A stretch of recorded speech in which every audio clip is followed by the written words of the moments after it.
Exercice suivant, à nouveau une intégrale double à calculer. Qu'est-ce qu'on observe ici? On observe que le domaine de définition, enfin le domaine d'intégration, c'est 0 pi croix moins pi pi. On peut essayer de le représenter. Qu'est-ce que ça signifie?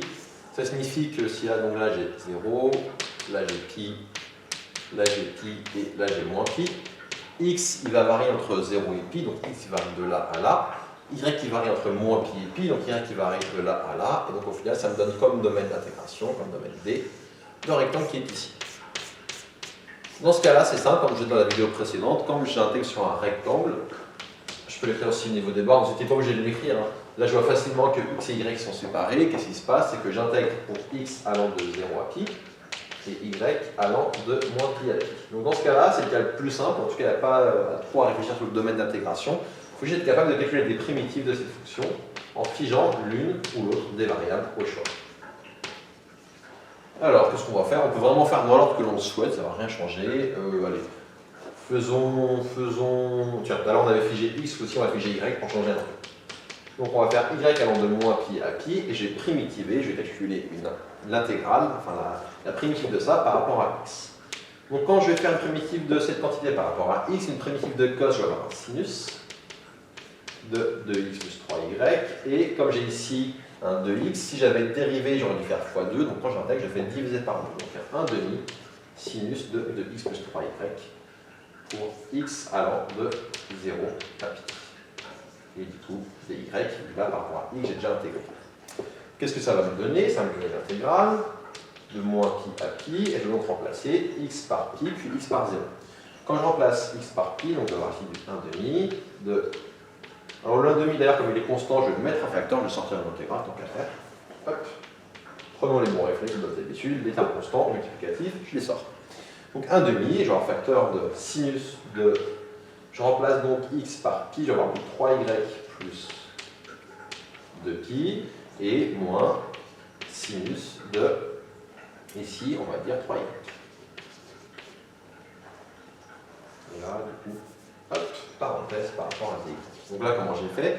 J'ai remplacé x par la valeur du haut, donc par pi, ça fait donc 3y plus 2pi, et j'ai remplacé y par la valeur, et j'ai remplacé x par la valeur du bas, donc 0, ça fait donc sinus de 3y. Alors si vous êtes un peu à l'aise avec les sinus, on peut conclure direct. Je vais poursuivre pour vous entraîner à faire des primitives, mais là en vrai, on peut directement conclure. Je vous le dirai après, on pourrait directement conclure ici. Faisons comme si on n'a rien vu et continuons à faire des primitives. Ça va donner 1,5, primitive de sinus 3y plus 2pi, ça va donner primitive de sin, c'est moins cos de 3y plus 2pi.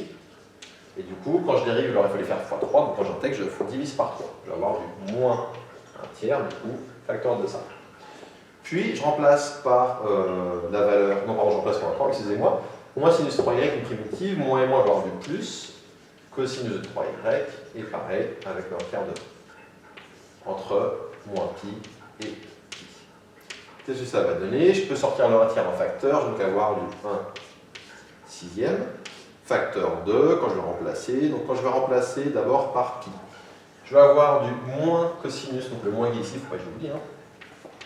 Je vais avoir du moins cosinus de, je remplace par pi, ça va donner 3pi plus 2pi, 5pi, plus cosinus de 3pi. Je vais remplacer ici par pi. Moins, je remplace maintenant par la valeur du bas, moins et moins, je vais avoir plus cosinus de, quand je remplace par moins pi, je vais avoir du moins 3pi plus 2pi, ça fait moins pi. Et moins, ici quand je remplace par la valeur du bas, cosinus de moins 3pi. Qu'est-ce que ça va me donner tout ça? Ça va me donner 1 sixième, facteur de moins cosinus 5pi, bon, faisons un cercle trigonométrique, hein. Hop, hop et hop. Cosinus 5pi où je suis, bon 5pi je suis ici, donc la cosinus vaut moins 1, moins 1 va donner plus 1. Plus cosinus 3pi, en 3pi je suis ici, cosinus 3pi ça fait moins 1, on va avoir 1 moins 1. Plus cosinus moins pi, cosinus moins pi je suis ici, je vais avoir moins 1. Moins cosinus moins 3pi je suis ici, je vais avoir moins 1, plus 1. 1, moins 1, 0, moins 1 plus 1, 0. Cette intégrale est nulle. Je vous l'ai dit, on aurait pu remarquer dès ici. Pourquoi? Parce qu'on peut dire que la fonction sinus est une fonction qui est 2pi périodique. Qu'est-ce que ça signifie? Ça signifie que je vais avoir l'intégrale de moins pi à pi de sinus 3y plus 2pi. Comme les sinus c'est 2pi périodique, ça vaut sinus de 3y. moins sinus de 3y et y. Sinus 3y moins sinus 3y, ça fait 0. On trouve 0. Vous voyez que si vous retenez un petit peu les choses basiques et qu'il faut bien connaître sur les fonctions trigonométriques, notamment que le sinus est une fonction qui est 2π périodique, bon, vous voyez directement que là, ça et ça c'est pareil, et donc que ça fait 0, et vous épargnez 2 lignes de calcul en plus, et vous épargnez 2 ou 3 minutes de gain. Donc voilà qui termine ici ce deuxième exemple de calcul d'intégrale multiple.